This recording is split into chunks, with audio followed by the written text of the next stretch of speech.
എൻഡിഎയിലേക്ക് ചേരാനൊരുങ്ങി Telugu Desam party. പ്രതിപക്ഷ നേതാവും മുൻ ആന്ധ്ര മുഖ്യമന്ത്രിയുമായ എൻ ചന്ദ്രബാബു നായിഡു അമിത് ഷായുമായി കൂടിക്കാഴ്ച നടത്തുന്നു. ലോക്സഭാ തെരഞ്ഞെടുപ്പിൽ ആന്ധ്രയിൽ ബിജെപിയും ടിഡിപിയും സഖ്യമായി മത്സരിച്ചേക്കും. വിവരങ്ങളുമായി ഗൗതം ചേരുന്നുണ്ട്. ഗൗതം, 6 വർഷത്തെ ഇടവേളയ്ക്ക് ശേഷമാണ് ടിഡിപി മുന്നണിയിലേക്ക് എൻഡിഎയിലേക്കുള്ള പുനഃപ്രവേശനം നടത്തുന്നത്. എങ്ങനെ നോക്കിക്കാണാം? ഗൗതം, 6 വർഷത്തെ ഇടവേളയ്ക്ക് ശേഷം ടിഡിപി എൻഡിഎയിലേക്ക് എത്തുന്നു. മുന്നണിയിലേക്കുള്ള ടിഡിപിയുടെ പുനഃപ്രവേശനം എങ്ങനെ നോക്കിക്കാണാം?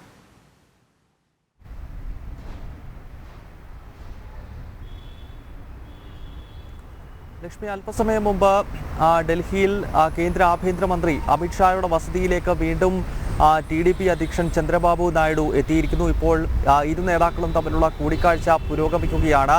6 വർഷത്തെ ഇടവേളയ്ക്ക് ശേഷം വീണ്ടും തെലുങ്കുദേശം പാർട്ടി എൻഡിഎയുടെ ഭാഗമാകുന്നു എന്നതാണ് ശ്രദ്ധേയം. ലോക്സഭാ തെരഞ്ഞെടുപ്പിന് മുന്നോടിയായി എൻഡിഎ വിപുലീകരണം എന്ന ലക്ഷ്യത്തോടു കൂടിയാണ് ബിജെപി നേതൃത്വം മുന്നോട്ട് പോകുന്നത്. വരുന്ന ലോക്സഭാ തെരഞ്ഞെടുപ്പിൽ 400-ന് മുകളിൽ സീറ്റുകൾ നേടുക എന്ന ലക്ഷ്യം എൻഡിഎയ്ക്കും ബിജെപിക്കുമുണ്ട്. ഈ ഒരു സാഹചര്യത്തിലാണ് പഴയ സഖ്യകക്ഷികളെ വീണ്ടും എൻഡിഎയിലേക്ക് എത്തിക്കുകയും അത് സംബന്ധിച്ചുള്ള ചർച്ചകൾ പുരോഗമിക്കുകയും ചെയ്തത്. ആന്ധ്രാപ്രദേശിൽ ഇതിനകം തന്നെ സഖ്യധാരണ ആയി കഴിഞ്ഞിരിക്കുന്നു. ഇതിൻ്റെ അവസാനവട്ട ചില ചർച്ചകളാണ് ഇപ്പോൾ 6A കൃഷ്ണമേനോൻ മാർഗിൽ പുരോഗമിച്ചുകൊണ്ട് ഇരിക്കുന്നത്.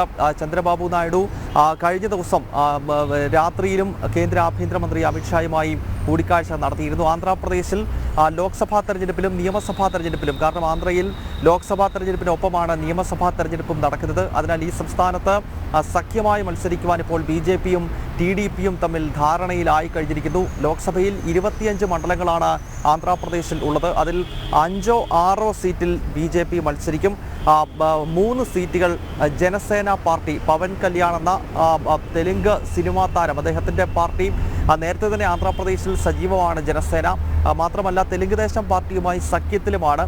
പവൻ കല്യാണിൻ്റെ കൂടി ആഗ്രഹപ്രകാരമാണ് ടിഡിപി വീണ്ടും എൻഡിഎയിലേക്ക് എത്തുന്നത്. അതിനാൽ 6 സീറ്റുകളിൽ ബിജെപിയും 3 സീറ്റിൽ പവൻ കല്യാണിൻ്റെ ജനസേനയും മറ്റ് സീറ്റുകളിൽ തെലുങ്കുദേശം പാർട്ടിയും മത്സരിക്കാനാണ് എത്തിയിരിക്കുന്നത്. കൂടാതെ ലോക്സഭാ തെരഞ്ഞെടുപ്പിനൊപ്പം നിയമസഭാ തെരഞ്ഞെടുപ്പ് നടക്കുന്ന സംസ്ഥാനം കൂടിയാണ് ആന്ധ്രാപ്രദേശ്. അവിടെ ബിജെപി ഈ തവണ ടിഡിപിക്കൊപ്പം നിന്നുകൊണ്ടാകും മത്സരിക്കുക. സ്വാഭാവികമായും YSR കോൺഗ്രസിനെ സംബന്ധിച്ച് ഇത് വലിയ വെല്ലുവിളിയാണ്.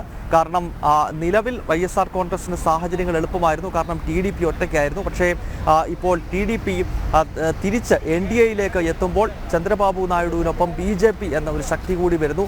അതിനാൽ ആന്ധ്രാപ്രദേശിൽ ലോക്സഭയ്ക്കൊപ്പം നടക്കുന്ന നിയമസഭാ തെരഞ്ഞെടുപ്പും അത് കനത്ത മത്സരത്തിന് ആന്ധ്രയിലെ മണ്ഡലങ്ങൾ സാക്ഷ്യം വഹിക്കുമെന്ന കാര്യത്തിൽ സംശയമില്ല. ആന്ധ്രാപ്രദേശിലെ സഖ്യധാരണകൾക്കൊപ്പം ഒഡീഷയിലും ബിജു ജനതാദളുമായി ബിജെപി അവസാനഘട്ട ചർച്ചകൾ നടത്തുകയാണ്. ഏതാനും ദിവസത്തിനകം അതിലും തീരുമാനമാകും. അങ്ങനെയെങ്കിൽ ആന്ധ്രയ്ക്കൊപ്പം ഒഡീഷ എന്ന സംസ്ഥാനത്തും ബിജെപി സഖ്യമായി നിന്നുകൊണ്ടാകും മത്സരിക്കുക. ടിഡിപി ആറിലെ എത്തിപ്രമോദ ഇങ്ങനെ ഒരു ഒഴുക്ക് തന്നെയാണ് അല്ലെ ഗൗതം?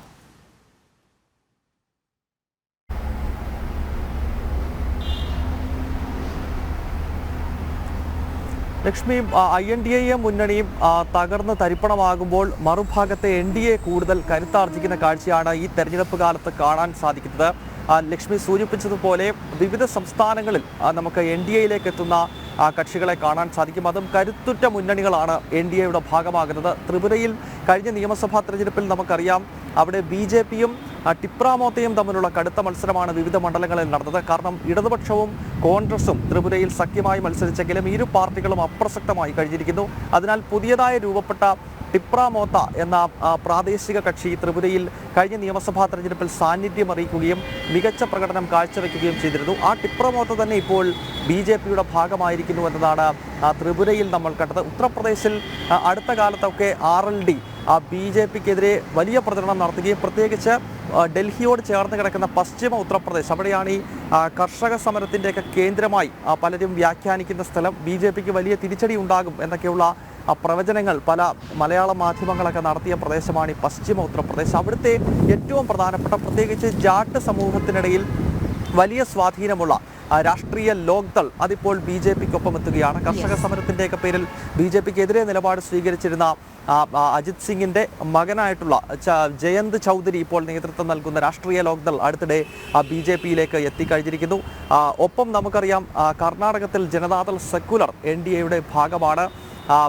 ഇത്തരത്തിൽ JDU ബീഹാറിൽ NDAയുടെ ഭാഗമായി കഴിഞ്ഞിരിക്കുന്നു. അങ്ങനെ ഒരു NDA കൂടുതൽ കരുത്താർജിച്ചുകൊണ്ടാണ് ഈ ലോക്സഭാ തെരഞ്ഞെടുപ്പിനെ നേരിടുന്നത്.